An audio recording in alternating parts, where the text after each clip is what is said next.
Hello, ഞാൻ സിലാബനടി. ഇന്ന് എൻ്റെ വ്യൂവേഴ്സിനെ ഒന്ന് കാണാമെന്ന് വിചാരിച്ചു. ഒരുപാട് വ്യൂവേഴ്സൊന്നുമില്ല, എന്നാലും ഉള്ള വ്യൂവേഴ്സൊക്കെ എനിക്ക് ഭയങ്കര പ്രിയപ്പെട്ടവരാണ്. അപ്പോൾ ഇന്ന് എൻ്റെ 100 വീഡിയോയാണ്.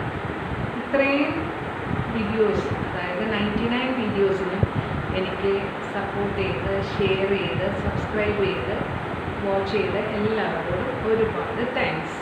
ഇന്ന് ഞാനൊരു കറിയാണ് ചെയ്യുന്നത്. കുറേ ദിവസങ്ങളായി വീഡിയോ ചെയ്തിട്ട്. അപ്പം ഞാൻ ഓർത്ത് ഇന്ന് 100 വീഡിയോ ആണല്ലോ, എല്ലാവരും വന്ന് കണ്ടിട്ട് വിശേഷങ്ങളൊക്കെ ചോദിക്കാമെന്ന് വിചാരിച്ചു. അപ്പോൾ എല്ലാവർക്കും 2025 നല്ലൊരു ഇയറായിട്ടാണ് എനിക്ക് തോന്നുന്നത്. വലിയ കുഴപ്പങ്ങളില്ലാതെ അങ്ങനെ പോകുന്നുണ്ട്.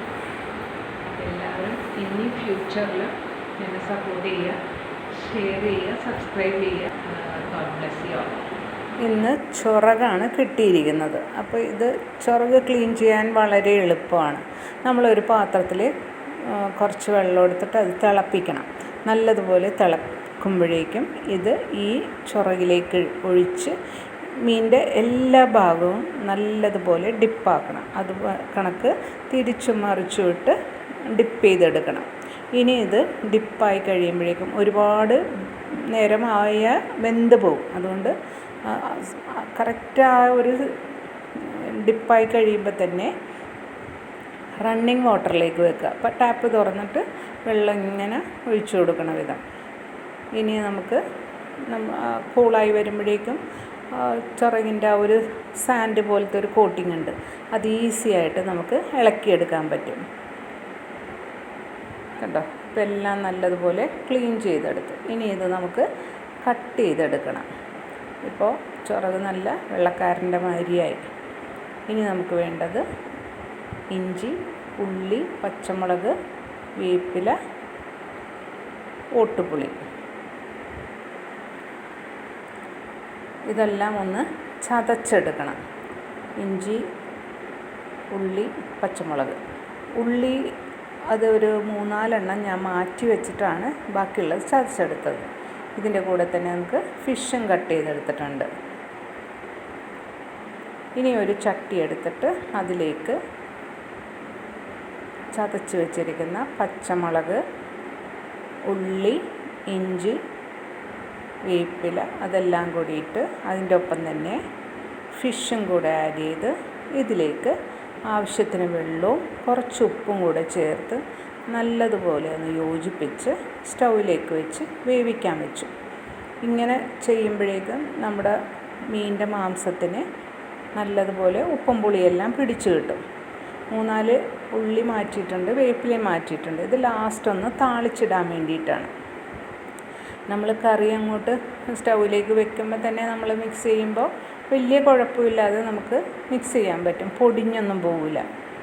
പക്ഷെ വെന്ത് കഴിയുമ്പോഴേക്കും മിക്സ് ചെയ്യുമ്പോൾ വളരെ ശ്രദ്ധയോടെ വേണം മിക്സ് ചെയ്യാൻ, കാരണം മീൻ പൊടിഞ്ഞു പോകാൻ സാധ്യതയുണ്ട്. ഇനി നമുക്ക് വേണ്ടത് പൊടികളാണ്. ഇത് മുളക് പൊടി, കുരുമുളക് പൊടി, മല്ലിപ്പൊടി, മഞ്ഞൾപ്പൊടി. 1 മുറി തേങ്ങയാണ് ഞാൻ എടുത്തിരിക്കുന്നത്. തേങ്ങ ഞാനൊന്ന് മിക്സിയിലിട്ട് അതൊന്ന് പൾസ് ചെയ്തെടുത്ത് നല്ലതുപോലെ പൾസ് ചെയ്ത് വരുമ്പോഴേക്കും ചെറിയതായിട്ട് കിട്ടും. ഇനി ഇതൊരു പാൻ വെച്ച് അതിലേക്ക് കുറച്ച് വെളിച്ചെണ്ണ ഒഴിച്ച് തേങ്ങ നല്ലതുപോലെ വറുത്തെടുക്കണം. ഈ കറി കുറേ ദിവസം ഇരിക്കും, അപ്പോൾ ഇരിക്കും തോറും ടേസ്റ്റ് കൂടി വരും. അപ്പോൾ നമ്മുടെ മീൻ വെച്ച് ഒന്ന് മിക്സ് ചെയ്ത് കൊടുത്തിട്ട് ഒപ്പം തന്നെ തേങ്ങയും വറുത്ത് തേങ്ങ നല്ല ബ്രൗൺ കളറാകണത് വരെ വറക്കണം. ഈ വീഡിയോ കാണുന്ന പോലെ തന്നെ ചെയ്താൽ മതി. ഇനി ഇതൊന്ന് അരച്ചെടുക്കണം. ഇപ്പോൾ നമ്മുടെ മീനെല്ലാം തിളച്ച് വന്നിട്ടുണ്ട്. ഉപ്പും പുളിയൊക്കെ ഈ സമയം കൊണ്ട് കുറച്ച് നല്ലതുപോലെ പിടിച്ചു വന്നിട്ടുണ്ടാകും. അപ്പോൾ പതിയെ വേണമെന്ന് മിക്സ് ചെയ്ത് കൊടുക്കാൻ.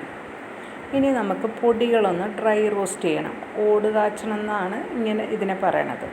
ഇത് എല്ലാ പൊടികളും കൂടെ ചേർത്ത് നല്ലതുപോലെ ഒന്ന് മൂപ്പിച്ചെടുക്കണം. നല്ല മണം വരുന്നത് വരെ ഒന്ന് മൂപ്പിച്ചെടുക്കണം. അതിനുശേഷം നമ്മുടെ വറുത്ത് വെച്ചിരിക്കുന്ന തേങ്ങ ഈ നേരം കൊണ്ട് നമുക്ക് അരച്ചെടുക്കാം. പണ്ടെല്ലാം കല്ലിൽ വെച്ച് നല്ല വെണ്ണ പോലെയൊക്കെയാണ് അരച്ചെടുക്കുന്നത്. ഇപ്പം നമ്മൾ മിക്സിയിലിട്ടൊരു കറക്കിയാൽ മതി. എന്നാലും ആ ഒരു വെണ്ണ പോലെയൊന്നും ആയി കിട്ടില്ല. ഇനി ആ മിക്സി ഒന്ന് കഴുകി ഒഴിച്ച് പൊടിയും ചേർത്ത് നല്ലതുപോലെ മിക്സ് ചെയ്ത് ഒരു പാൻ വെച്ച് അതിലേക്ക് കുറച്ച് വെളിച്ചെണ്ണ ഒഴിച്ച് മാറ്റി വെച്ച ഉള്ളിയും അരിഞ്ഞിട്ട് വേപ്പിലയിട്ട് അതും ഒന്ന് താളിച്ചിട്ട് ഈ മീൻ കൂട്ടിലേക്ക് ചേർക്കുക. ഇടയ്ക്കൊന്ന് മെല്ലെ ഒന്ന് സ്റ്റർ ചെയ്ത് കൊടുക്കണം. ഒന്നുകൂടെ ഒരു 5 മിനിറ്റ് വെച്ച് കഴിയുമ്പോഴേക്കും നമ്മുടെ കറി റെഡിയായി വരും.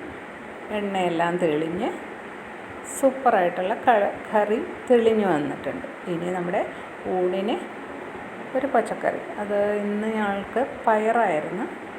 പയറും മീൻ കറിയും പപ്പടവും. അപ്പോൾ ഊണ് തയ്യാർ. ട്രൈ ചെയ്ത് നോക്കൂ. എൻജോയ്.